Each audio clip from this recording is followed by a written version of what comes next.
après cette introduction, nous allons rentrer un peu dans le vif du sujet. Alors bon, je suppose que le public ici présent a entendu parler déjà du noahisme, mais comme on dit toujours en hébreu, Nachzor à la Rishonot, revenons toujours aux prémices, aux premières choses. C'est très important pour comprendre ce que l'on fait, de savoir quel est le point de départ. Comme on dit, Da me'ayin ataba ou le'an ataoler. Si, il faut d'abord savoir où tu viens et après savoir où est-ce que tu vas. Ce qui est une manière de dire, si on sait d'où on vient, on sait où on va. Bon, alors, comme vous le savez, l'humanité a fait une très longue route depuis plusieurs milliers d'années. Et tout un travail, on a déjà pas mal avancé. Et je voudrais retrouver un peu avec vous la manière, enfin ce que dit la Torah, de la manière dont l'humanité a évolué jusqu'à ce qu'on arrive à la distinction entre Israël et les nations et le pourquoi de cette distinction et qu'est-ce qu'il y aurait à réparer. Alors, je vais aller très rapidement, non pas aux origines de l'humanité, mais je voudrais me rapporter à ce passage de la Torah qui nous parle de la formation des nations. Vous savez que l'humanité est faite non seulement d'individus, mais elle est faite également de collectivités. Il y a des collectivités humaines qu'on appelle des nations. Comment est-ce qu'on dit des nations en hébreu? Vous savez? Alors, non, vous n'avez pas? Eh bien, des nations, ça se dit goïm, goy. Oui, le mot goy, qui désigne aujourd'hui l'individu qui n'est pas juif, en hébreu, dans la Bible, le mot goy ne veut pas dire un individu. Le mot goy veut dire une nation. Et c'est quelque chose que la Torah relève, que les hommes se sont organisés en collectivités humaines. Il y a des Japonais, il y a des Français, il y a des Norvégiens, il y a des Égyptiens, et chaque identité humaine s'organise autour d'une collectivité, dans le cadre d'une collectivité. Et du point de vue de la Torah, c'est extrêmement signifiant ceci. C'est-à-dire qu'il y a un désir des hommes, non seulement de vivre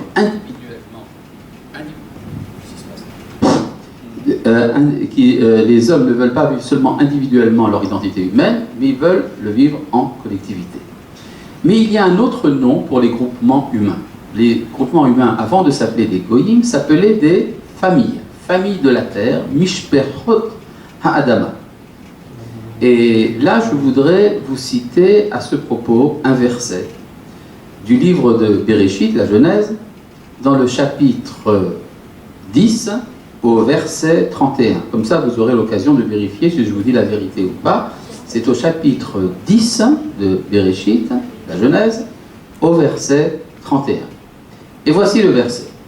Ele Beneshem les Toldotam, voici les engendrements des fils de Shem, une des trois familles de la terre, Shem, Ham et Yefet, les Mishpechotam Lilshonotam, selon leur famille et leur langage, Be'artsotam les Goyehem, dans leur pays, selon leur nation.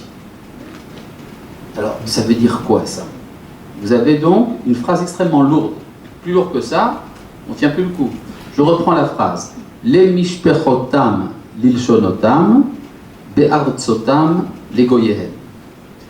En français, selon leur famille et leur langage, dans leur pays, selon leur nation. Ah, petit avertissement, quand j'enseigne quelque chose, au début c'est très simple et ça devient de plus en plus compliqué. Donc si quelque chose n'est pas clair au début, il faut le dire tout de suite. Il n'y a aucun espoir que la suite du cours éclaircisse la chose. Donc si quelque chose n'est pas clair, il faut le dire tout de suite. Maintenant, si vous pouvez lui dire là au téléphone que je ne suis pas là, ce serait bien. Alors je reprends. La Torah nous parle d'une transformation qui s'est faite dans l'humanité. Au début, les groupements humains étaient faits de familles, ce qu'on appelle en hébreu mishpachot. Et ce qui fait, mais par la suite, il s'est passé quelque chose. Les familles sont devenues des nations, goyim. Et du point de vue de la Torah, c'est une chute. Pourquoi? Parce que la relation normale entre deux familles, c'est la paix. C'est-à-dire, entre familles, on s'aime bien, on fait un pique-nique ensemble, Et puis on fait des mariages, on organise des sorties ensemble. Il y a beaucoup de choses, il y a des relations amicales. Quand il y a un conflit entre deux familles, c'est l'exception. Mais entre familles, on s'aime bien, même si on n'est pas exactement la même chose. Par contre, entre nations, entre goïms, la situation normale, c'est la guerre. À tel point même que le prophète Yeshayahu, Isaïe, nous dit que viendra un temps où Lo yissa goy el goy cherem, une nation ne portera plus l'épée contre une autre nation. Velo il bedu od milchama, on n'apprendra plus la guerre. C'est-à-dire que pour le prophète, si une nation ne fait pas la guerre à une autre nation, c'est qu'il s'est passé quelque chose d'extraordinaire. Donc on peut dire que les groupements humains sont passés d'une situation où ce qui fait où les hommes se connaissent en tant que famille, et donc ont une relation pacifique, pour devenir des goïms, des nations, et il y a une relation belliqueuse. Et remarquons qu'une nation, en fait, c'est une sorte de micro-humanité. À partir du moment où vous avez une nation, on invente ce qu'on appelle l'étranger. L'étranger est exclu de la vie, de l'humanité en vérité. Vous savez, il y a une déclaration bien connue, vous connaissez peut-être, la déclaration des droits de l'homme et du citoyen. C'est-à-dire qu'au départ, les droits sont des droits de l'homme, en principe, mais dans la réalité, ce sont les droits du citoyen. C'est-à-dire celui qui est en dehors de la cité est exclu de l'humanité. C'est ça, quand on passe de la famille à la nation. Je vous rappelle les mots en hébreu, mishpacha à goy. Et la Torah nous explique de manière très simple comment ce passage s'est fait. Ce qui fait qu'une famille de l'humanité est une famille, c'est ce qu'on appelle le langage. Le langage en hébreu, lachon, ce qui désigne que l'organe appelé la langue. La langue se trouve au fond de la bouche. Elle n'est pas à l'extérieur. Contrairement à un autre mot en hébreu pour dire une langue, ceux qui connaissent l'hébreu, le mot safa. Safa veut dire la lèvre. C'est-à-dire qu'en hébreu, vous avez deux termes, un terme qui parle de la langue en tant que moyen extérieur de communication, mais vous avez également la langue en tant que langage, ce qui est l'expression de l'intériorité. Disons plus simplement en français, la culture. À partir du moment où les différences entre les hommes sont des différences culturelles, on peut faire des échanges interculturels. Mais, un moment vient où c'est le territoire qui va définir l'identité des hommes. Be'artsotam les goyim, quand ils sont passés dans leur terre, ils sont devenus des goyim. Et à partir du moment où c'est le territoire qui va définir l'identité humaine, celui qui est en dehors de ce territoire est exclu. Et donc vous avez une chute. Une chute, et cette chute est terrible, parce qu'elle va entraîner la guerre universelle. Alors il y a différentes stratégies qu'ont inventées les hommes pour surmonter le problème. La première stratégie consiste à uniformiser l'humanité. C'est la tentative de la tour de Babel. Dans la tour de Babel, on a voulu effacer les différences. Parce que les hommes se sont dit, ce sont les différences qui entraînent la violence, eh bien nous allons supprimer les différences, et comme ça, il n'y aura plus de violence. Mais en fait, bon, ça a l'air très beau, mais en vérité, c'est extrêmement immoral, cette prise de position. Parce que ça veut dire que je suis capable de t'aimer uniquement s'il n'y a pas de différence entre toi et moi. Et donc, imaginez que je vous dise, voilà, je voudrais bien t'aimer, mais comme tu es différent de moi, je ne peux pas t'aimer. Alors deviens comme moi, comme ça on pourra s'aimer. C'est une manière de dire, de manière très polie, je te déteste. Je ne peux pas te supporter.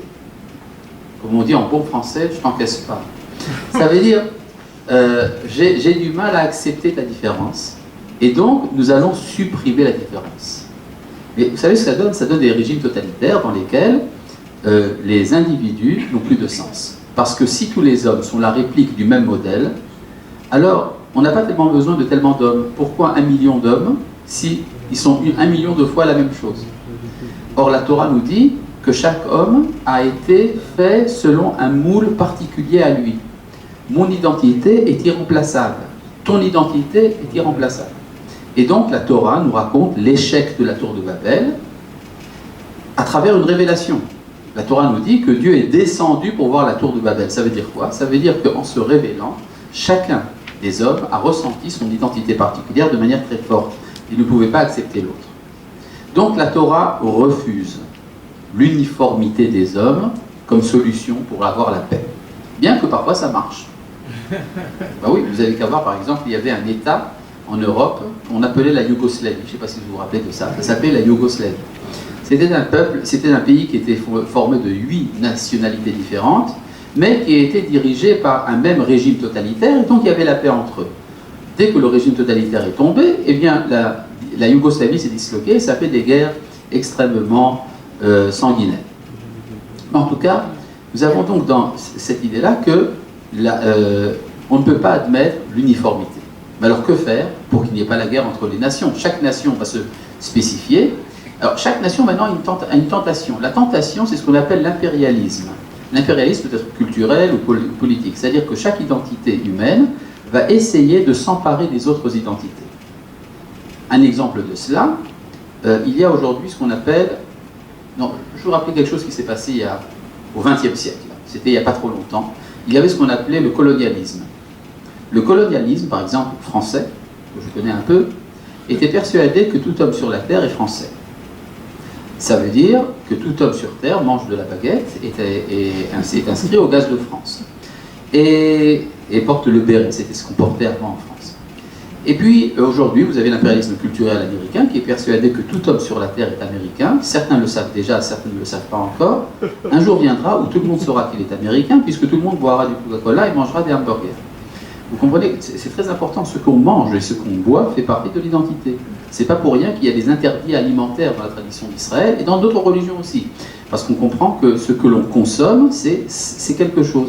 J'ai connu un maître, un de mes maîtres, Rav Yehuda, qui est nazi de Chrono Livracha, qui a rencontré une fois un ecclésiastique français qui lui a dit « Monsieur le rabbin, je suis arrivé à la conclusion que le judaïsme a raison. » Alors le Rav lui demande « Mais enfin, pourquoi vous ne vous convertissez pas au judaïsme ?» Il dit « Parce que je suis alsacien et que le plat national chez nous c'est la choucroute et que ce n'est pas cachère. » Le rabbin lui dit « Mais enfin, vous savez, il y a de la choucroute cachère. » Et il répond « Oui, mais c'est pas la même chose. »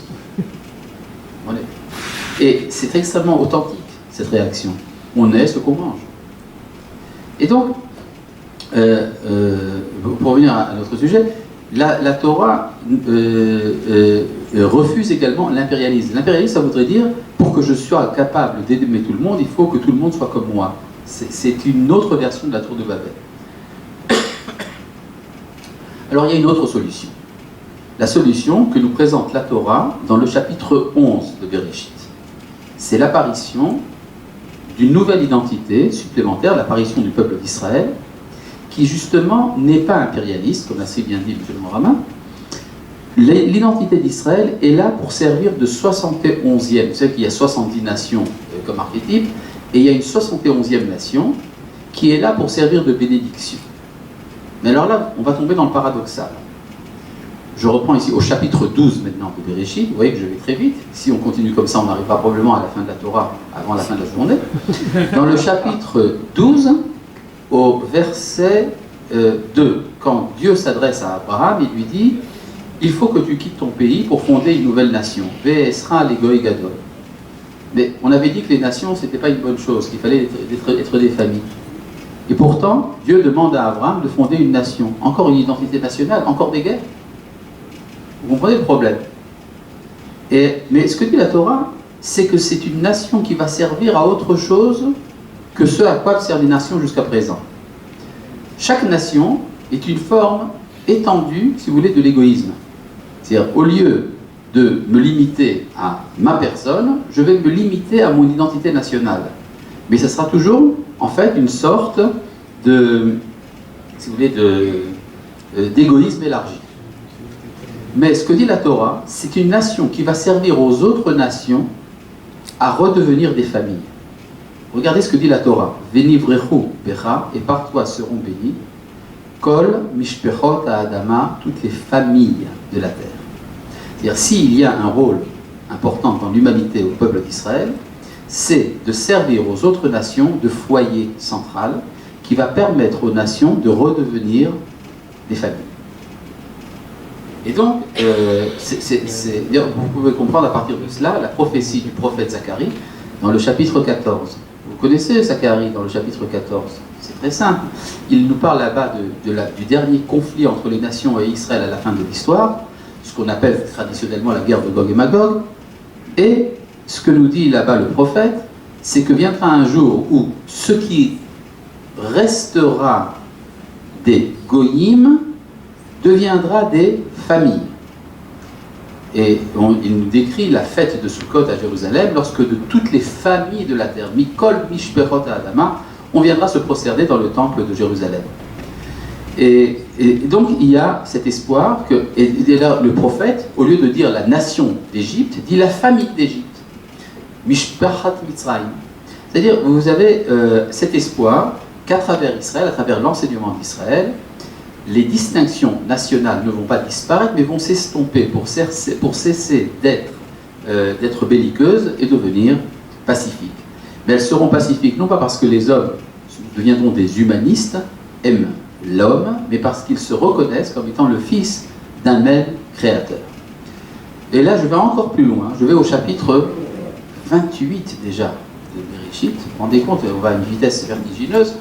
Dans le chapitre 28 de Bereshit, la Torah nous raconte le départ de notre ancêtre à nous, Jacob, quand il part pour la première fois en exil. C'est le premier exil du peuple d'Israël à travers une personne, Jacob.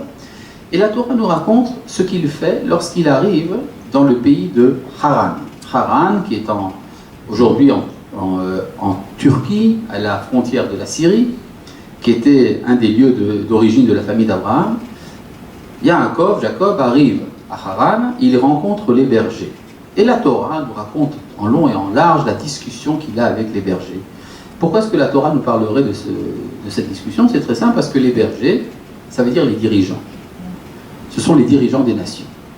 Et donc, Yaakov, en tant qu'Israël, arrive chez les nations, et puis il voit qu'il y a un puits, mais que le puits est bouché par une grosse pierre. À quoi sert un puits? Vous savez certainement, non? À boire. Non, aujourd'hui on boit dans des bouteilles, mais avant c'était dans un puits. Et si on ne boit pas, on meurt. Donc le puits figure la source de la vie. Et ce que Yaakov a vu, c'est que les sources de la vie étaient bouchées. Et pourquoi est-ce que les sources de la vie sont bouchées? Parce qu'il y a une grosse pierre. Vous savez c'est quoi la grosse pierre d'après le prophète Ézéchiel? C'est le cœur, qui est un cœur de pierre. Le cœur des hommes est un cœur de pierre, et ça bouche les trous. Et ça bouche l'orifice de la vie. Alors comment faire? Alors la Torah nous dit oui, mais il faut que les troupeaux se réunissent et que tous les bergers fassent rouler la pierre ensemble. Vous comprenez ce que ça figure? Il faut l'humanité tout entière qui se réunisse pour faire bouger la pierre. Mais si on a réussi, vous savez ce qui se passe après quand on fait boire les troupeaux? On remet la pierre en place. Folie. Pourquoi ne pas mettre, je sais pas, un couvercle de bois ou de plastique, quelque chose comme ça, plus facile à bouger. Pourquoi à chaque fois amener une pierre énorme qui a besoin de tout le monde? C'est parce que personne ne veut que l'on donne à boire au troupeau, pas en sa présence. Il n'y a pas de confiance. On se réunit ensemble pour s'abreuver, mais ce n'est pas par amour de l'autre, c'est par intérêt. Et quand Yaakov s'adresse à eux, Vayomer lahem Yaakov, Jacob leur dit, et le premier mot qu'il emploie, c'est Ahaï, mes frères. Il vient leur dire, vous êtes frères. C'est ça le message d'Israël à l'humanité. Et il leur explique, mais comment est-ce que vous savez que vous êtes des frères? Mais Aïn Atem, parce que vous venez tous du néant. Vous avez le même créateur. On a l'habitude de traduire Me'aïn Atem, d'où venez-vous? Mais on peut très bien dire ça sans point d'interrogation, c'est-à-dire vous venez du néant. Comme vous venez du néant, vous avez donc le même créateur, donc vous êtes des frères. Réponse des bergers, Nenni, pas du tout. Vayomeru, Meharan Anachnu. Ils ont répondu, nous venons de Haran. Haran, ça veut dire le lieu de la colère du monde. Haron Af. Nous venons d'un monde déterminé, dans lequel il y a des rivalités. Alors, Yaakov demande, si c'est comme ça, Ayedatem et Lavan ben Nahor, avez-vous entendu parler de Lavan, fils de Nahor? C'est-à-dire, est-ce que vous avez entendu parler de la famille d'Abraham? Est-ce que vous avez eu vent de l'existence de ce peuple qui a quelque chose à vous amener. Et ils disent, Yadanu, nous avons entendu parler de ça. La Bible fait partie de nos best-sellers, elle est présente dans toutes nos bibliothèques. Question posée par Yaakov, Vayomer Shalom Lo, est-ce que vous avez la paix chez lui? C'est-à-dire, est-ce que ce que vous avez compris du message biblique, c'est un message de paix? Et dire, Vayomeru Shalom, nous avons compris qu'il y avait là-bas la paix. Et voici que Rachel, la fille de Bethuel, la fille de Lavan, fils de Bethuel, arrive maintenant pour donner à boire à ses troupeaux. Et alors, à partir de ce moment-là, le texte change totalement de direction. Et Yaakov va épouser Rachel pour fonder le peuple d'Israël. C'est-à-dire que ce que décide Yaakov de faire, c'est de remplacer l'humanité là où elle a échoué. Et c'est lui qui fait rouler tout seul la pierre du puits. Bon, alors, évidemment, on pourrait rentrer très très loin dans l'explication de ce passage. Mais ce que je voudrais dire, c'est que, fondamentalement, le message d'Israël est un message de paix et de fraternité. Mais cette fraternité a pour origine la conscience que nous avons tous un même Créateur, que c'est dans la connaissance de ce Créateur que l'humanité peut arriver à sa rédemption. Si vous voulez, ça, tout ce que l'on dit là, c'est le point de départ. J'espère être clair jusqu'à présent, parce que vous avez en fin de cours une interrogation écrite et qui sera notée. Donc vous avez intérêt à vous rappeler de tout ce qui est dit maintenant. Maintenant, si vous faites preuve d'attention et de compréhension, on renoncera à vous faire passer l'interro. Vous recevrez une bonne note malgré tout. Et donc, je voudrais maintenant me référer à un mot que nous avons cité tout à l'heure, Venivrechu becha kol mishperot ha'adama, par toi seront bénies toutes les familles de la terre. Alors, le mot par toi seront bénies, en hébreu, Venivrechu, est une mauvaise traduction. Vous savez, très souvent, quand vous entendrez un cours de Torah, on vous dira oui, mais c'est mal traduit. Mais c'est vrai, c'est très mal traduit parce que l'hébreu de la Torah, c'est un hébreu de l'époque des prophètes, tandis qu'aujourd'hui, nous sommes dans un monde post-prophétique et nous avons donc du mal parfois à comprendre ce que veut nous dire la Torah. Mais que veut dire le mot Venivrechu? En hébreu, pour dire par toi seront bénis, on devrait dire, je parle ici pour les hébraïsants, Vehit barechu. Par toi seront bénis, Vehit barechu. Mais la Torah ne dit pas ce mot-là, elle dit un autre mot, Venivrechu, qui veut dire en toi seront marcotées toutes les nations de la terre. C'est donc du marcotage. Comment? Comme dans la botanique. Comme, c'est extraordinaire. Vous faites de la viticulture? Non. Non. D'accord. Eh bien, effectivement, ce mot marcotage n'est pas toujours connu de tous les francophones. Le marcotage est une opération agricole qui se fait dans les vignes. Moi, je vais demander si vous faites de la viticulture. C'est quoi un marcotage? En hébreu, avracha. On prend un sarment de vigne, que la vigne, l'arbre de la vigne est un cep, et qu'il y a des branches qu'on appelle des sarments. Et le sarment est un peu élastique, ça peut se courber. Alors ce que fait le viticulteur, il prend un sarment, il l'enterre dans le sol, et, comme par hasard, le sarment donne des racines et une nouvelle vigne. Et cette expression en hébreu se dit avracha, c'est à rapprocher du mot genou, parce que le sarment prend la forme d'un genou quand on le courbe. Et donc quand la Torah dit à Abraham, en toi seront marcotées, nivrechu, toutes les nations de la terre, c'est-à-dire que Abraham fait figure du terreau, et les nations sont des vignobles, sont des ceps, et que les ceps se réunissent à travers Israël. Nous avons une très belle expression quand nous parlons de l'élection d'Israël, dans nos bénédictions, dans les prières, nous disons Asher Bachar Banu Mikol Ha'amim. Il nous a élus d'entre toutes les nations. Mais littéralement en hébreu, ça veut dire qu'il a pris un peu de chaque nation pour en faire Israël. C'est-à-dire c'est une nation à vocation universelle et non pas prosélytique. C'est-à-dire il ne s'agit pas de transformer le monde en Israël, mais au contraire de donner aux nations les éléments spirituels et moraux qui vont leur permettre d'accéder à la sainteté collective. Maintenant, je vais encore compliquer la chose. Ah oui, non, je complique. Il n'y a rien à faire. Mais ce sont des choses assez importantes pour être bien comprises. Vous savez que le peuple d'Israël a une chance extraordinaire. Nous sommes une nation sainte. Am Kadosh. Une nation sainte C'est très fort. Que fait celui qui n'est pas membre de la nation sainte? Il peut devenir un individu saint. C'est-à-dire, on peut être de n'importe quelle nation dans le monde et sanctifier sa vie. Il y a des moyens de sanctifier sa vie, c'est ce qu'on appelle la sainteté individuelle, Kedushat Aprat. Mais il y a également la sainteté collective, celle du peuple d'Israël. Les autres nations n'ont pas encore accédé dans l'histoire au statut de peuple saint. Mais viendra un jour où le prophète Zecharia, dans le chapitre 2, nous dit Venilvu goyim rabim vel Hashem vayom ahu, c'est l'Haftara que nous lisons à Hanouka. De nombreuses nations s'associeront à Dieu en ce jour. Et regardez l'audace du prophète Vehayuli le'am, et seront pour moi un peuple. C'est-à-dire que l'expérience que nous autres, peuple d'Israël, nous avons déjà eue d'être une nation sainte, c'est quelque chose que nous voulons aider les autres nations à devenir.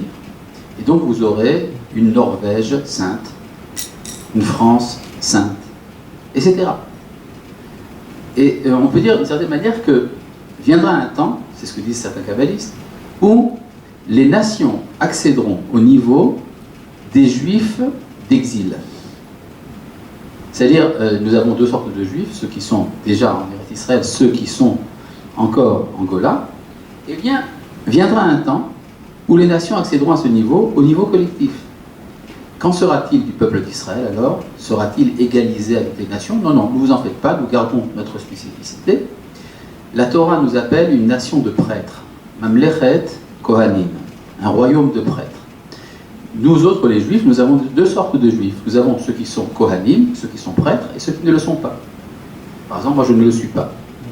Et vous avez, dans vos connaissances, des hommes qu'on appelle Kohen, n'est-ce pas? Vous avez entendu parler de ce nom de famille. En général, les Kohen sont des prêtres. Mais en tant que nation, nous sommes une nation de Kohanim. Et donc viendra un temps où quand les nations accéderont au niveau de la sainteté collective d'Israël, eh bien tout Israël accédera au niveau des Kohanim. Et nos Kohanim, alors, nos prêtres, qu'est-ce qu'ils vont devenir, les pauvres? Non, ils accéderont au niveau du grand prêtre, Kohen Gadol. Nous avons un passage dans le livre d'Echeskel qui en parle, d'Ézéchiel, qui en parle. Et qu'est-ce qu'il en sera du grand prêtre, lui, quand tous les prêtres arriveront au niveau du grand prêtre? Eh bien lui, il deviendra Superman. Probablement. En tout cas, c'est-à-dire qu'il y a une ascension permanente du niveau spirituel, et c'est ça donc qui est proposé. Alors donc, si c'est vrai ce que je vous dis, tout ce que nous faisons aujourd'hui dans ce séminaire n'a rien à voir. En fait, nous faisons une gaffe monumentale en faisant ce séminaire. Parce que ce séminaire, je vais vous expliquer pourquoi c'est une gaffe. Parce que nous sommes tous ici des individus qui voulons sanctifier notre vie, ce qui est très bien. Mais le but, d'après ce que nous a raconté la Torah, ce n'est pas les individus, c'est les nations. Donc si tout marchait comme il faut, il faudrait que le Premier ministre israélien ou le président israélien s'adresse au président français, au président américain, et leur explique comment sanctifier l'Amérique ou la France. C'est comme ça qu'il faudrait que ça se passe. C'est-à-dire ça se passe de collectivité à collectivité, et donc je devrais faire vivre mon organisation, et on devrait également supprimer ce séminaire. Voilà, vous avez donc compris pourquoi c'est une gaffe monumentale. Seulement, j'ai entendu dire que les responsables politiques israéliens ne sont pas encore arrivés à la conscience que c'est important ce que je viens de dire, et donc ils ne s'adressent pas aux nations. Alors pour l'instant, nous travaillons au niveau individuel. Mais sachez que pour les nations, en tant qu'entité politique, en tant qu'entité collective, ce que le peuple d'Israël pense d'eux est important. Je vais vous donner un exemple très simple de ça. Vous savez qu'il y a aujourd'hui une persécution terrible en Chine, des Falun Gong. Vous avez entendu parler de ça? Tout à fait. Tout à fait, n'est-ce pas? Oui. Il y a aujourd'hui une persécution politique très grave contre un groupe important qu'on appelle les Falun Gong, qui servent de plantation d'organes.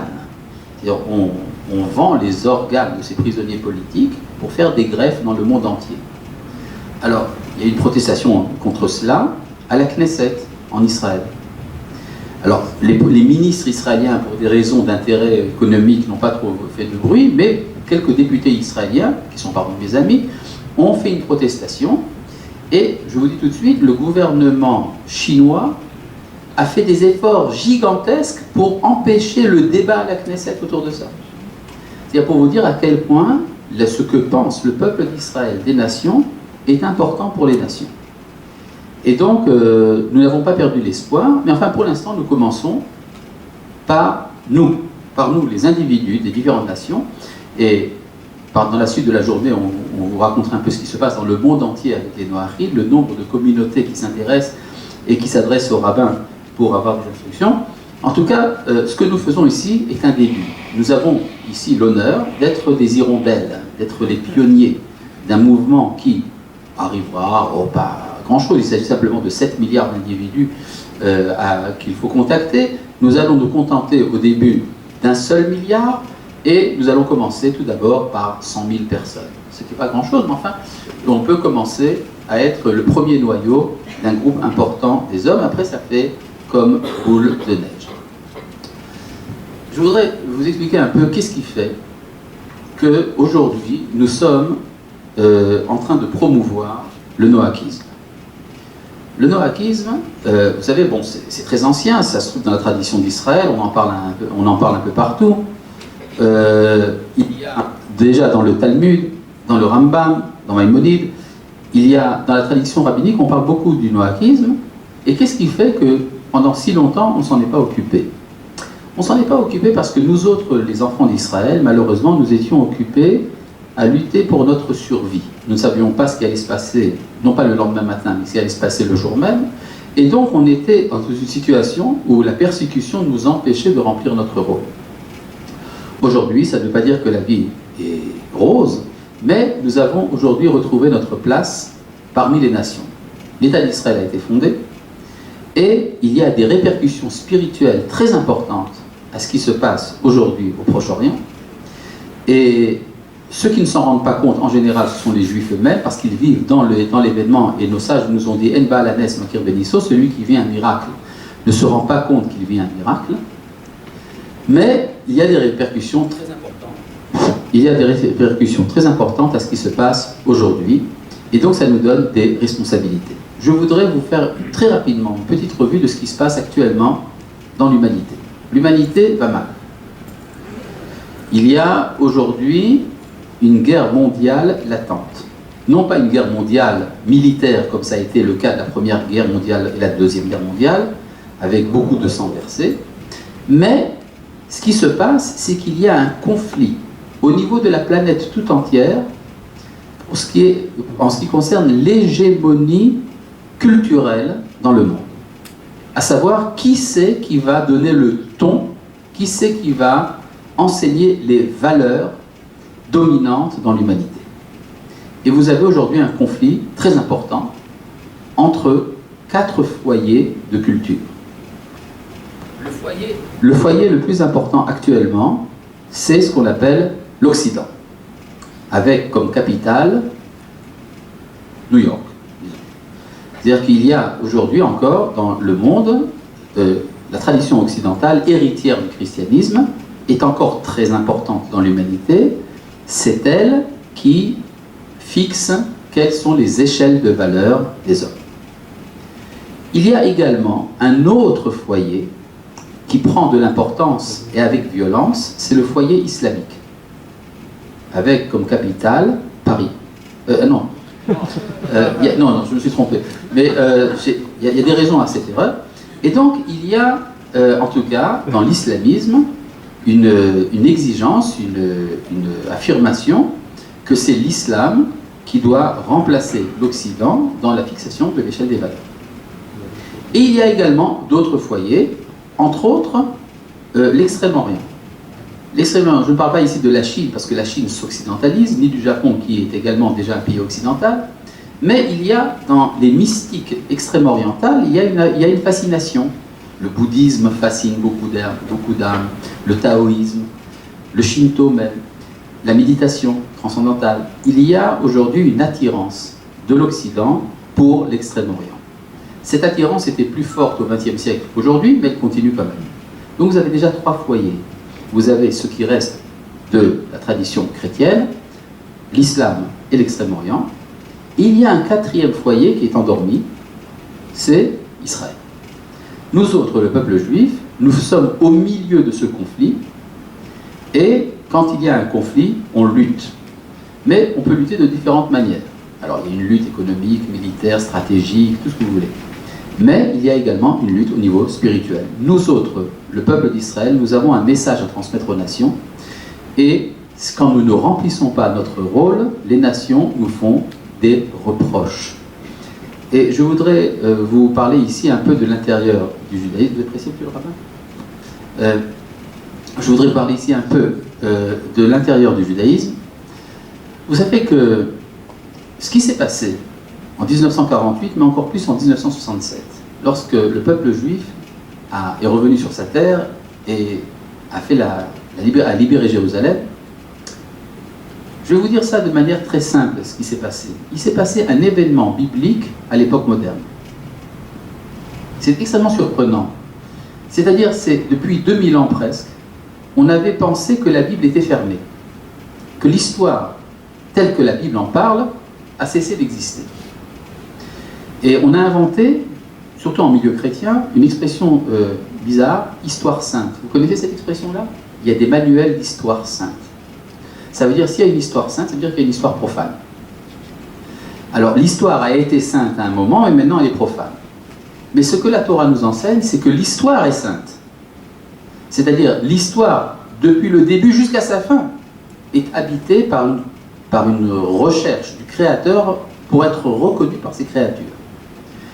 Et au XXe siècle, l'événement du retour d'Israël à Jérusalem a fait brusquement comprendre à l'humanité que un événement biblique peut se produire en pleine modernité. Alors ça voudrait peut-être dire, qu'à Dieu ne plaise, que la manière dont la Bible lit l'histoire, c'est la bonne. Mais encore plus grave que ça, parce que ça, vous comprenez le remue-ménage que ça fait dans la théologie chrétienne, par exemple. Dans la théologie chrétienne, que le peuple d'Israël retrouve sa gloire est quelque chose d'impensable en termes de théologie sérieuse. Et puis, même pour l'islam, le fait qu'une nation qui a rejeté le prophète redevienne dominante, et encore en terre d'islam de leur point de vue, c'est quelque chose de terrible. Alors vous comprenez que ça fait bouger les consciences. Et puis de plus, on se dit, mais le pire, c'est peut-être que c'est la manière dont la Bible est lue par les Juifs qui est la bonne. Alors ça voudrait dire beaucoup de choses. Ça explique pourquoi nous autres, les Juifs, qui sommes un tout petit peuple, et l'État d'Israël qui est un tout petit État, nous sommes au centre des préoccupations médiatiques. C'est presque une obsession. Et ça, c'est très important de comprendre que nous avons un rôle. Maintenant, ce qui se passe, à partir de là, c'est que les nations nous disent, si vous avez fait tellement de chamboulements, vous avez bouleversé tout le monde, c'est que vous avez quelque chose à nous dire, non ? Et alors, que disent les Juifs ? Là, je me mets en accusation. Les Juifs disent, non, non, nous n'avons rien à vous dire. Nous sommes des Européens persécutés qui ont cherché refuge au Proche-Orient. C'est tout. Mais sachez que nous sommes très bien. Nous sommes des Européens comme vous, des Américains comme vous. Et d'ailleurs, nous avons également une vie ultra moderne à Tel Aviv. Nous avons une ville touristique, Jérusalem. Non, non, il n'y a rien de particulier. Et nous disons ça, vous savez pourquoi on parle comme ça ? Parce que nous avons beaucoup d'humilité. Mais, quand les nations entendent ce que nous disons, ils nous disent, mais enfin, ça ne va pas la tête. Qu'est-ce que vous faites là-bas alors ? Si vous êtes des Européens, vous n'avez rien à faire au Proche-Orient. Vous nous avez trompés. Alors, donnez ce pays aux autres, il est aux Palestiniens, pas à vous. Vous comprenez la logique morale qui se cache derrière ça. Or, effectivement, nous autres, peuple d'Israël, nous avons quelque chose à dire. Et nous sommes à ce moment de l'histoire où c'est notre devoir de le dire. Alors, il y a... est-ce que c'est ici, disons, de l'orgueil ? Oui, allez-y. Oui, je voulais poser une question tout d'abord pour... exactement. Donc, je voulais vous remercier pour tout ce qui... ça viendra. Exactement. Oui. Et aussi poser une question par rapport à la présence du rabbin de Lyon, que je salue, que nous saluons tous, je pense. Au fait, c'est de savoir vraiment ce que vous attendez de nous. Je voudrais, avant qu'il ne parte, qu'il puisse nous dire 2 mots sur ce qu'il souhaite vraiment qu'on fasse, parce que c'est tellement beau. Écoutez, nous avons ici une journée tout entière, et ce que nous attendons de vous, et ce que nous attendons de nous, sera d'abord un sujet d'échange entre nous, et également il y aura des interventions qui... Là, ce que je fais pour l'instant, c'est si vous voulez, une introduction. Je suis content que ça vous fasse plaisir, mais ce n'est qu'une introduction quand même. D'accord? Et qu'est-ce que ça veut dire au niveau... D'ailleurs, je pense que M. le rabbin vous en a parlé un peu, il a parlé des 7 commandements noachides. Il faudrait donc développer un peu ce que cela veut dire, parce que ce n'est pas si simple que ça. En tout cas, les nations attendent d'Israël donc un message. Ce message, nous avons à le donner. Et les prophètes, je parle ici d'Isaïe par exemple, ce n'est pas de l'orgueil de notre part, c'est simplement une mission qui nous est donnée. Nous sommes, si la Providence a choisi le peuple d'Israël pour servir de bouche envers les nations, alors nous sommes un canal, et donc nous avons simplement un devoir de transmission, pas un devoir surtout ni de domination, ni de direction des gens, mais nous avons un devoir de transmission. La transmission de la parole de Dieu. Cette parole, qui s'est tue depuis que les prophètes ont cessé de parler, demande à être entendue. Elle a certaines traductions, et ça on va vous expliquer par la suite, ce que nous attendons de vous, mais je pense que vous le savez déjà un peu. Et les prophètes, je parle ici d'Israël, ont dit quelque chose de très beau. Ils ont dit Ve'alchou amim rabim ve'amrou ve'lechou bena'ale el Hashem. De nombreuses nations iront en disant montons vers la montagne de Dieu, ve'yorenu miderachav, pour qu'il nous enseigne de ses voies. Ve'nelcha be'orchotav, que nous marchions dans ses sentiers. Qui mitzion tetze Torah, car de Sion sort une Torah. Udvar Hashem Yerushalayim, la parole de Dieu sort de Jérusalem. C'est-à-dire qu'il y a des enseignements, et ces enseignements ont différentes manières de traduction. Je voudrais peut-être, pour donner un tout petit début de satisfaction à votre demande, je voudrais vous raconter une histoire qui m'est arrivée il y a 3 ans, lorsqu'un Français de Bourgogne est venu me voir à Jérusalem. Un monsieur dont je ne dirai pas le nom, mais qui est très cultivé, et qui m'a dit Monsieur le rabbin, je suis venu vous voir parce que je sais que Dieu a créé le monde et qu'il a choisi le peuple d'Israël et que j'aimerais bien savoir ce qu'il faut faire pour adhérer à Dieu. Mais, a-t-il tout de suite rajouté, ne me parlez pas des 7 commandements noachides, ça je le fais déjà. Alors, je lui dis, mais alors, qu'est-ce que vous voulez de moi? Qu'est-ce qu'il faut faire? Je lui dis, c'est très simple. Au début, très naïvement, je lui dis, vous prenez une poussette de supermarché, vous vous promenez dans les rayons du judaïsme et vous choisissez ce qui vous semble bon. Il dit non, pas du tout, ça ne va pas. Puisque c'est quelque chose qui vient de Dieu, ça doit venir par une instruction, c'est à vous de me dire ce que je dois faire. Bon, alors j'étais bien embêté. Alors on a eu un entretien dans lequel j'ai étudié un peu la vie spirituelle du personnage, et alors j'ai pu lui donner également quelques instructions le concernant en particulier.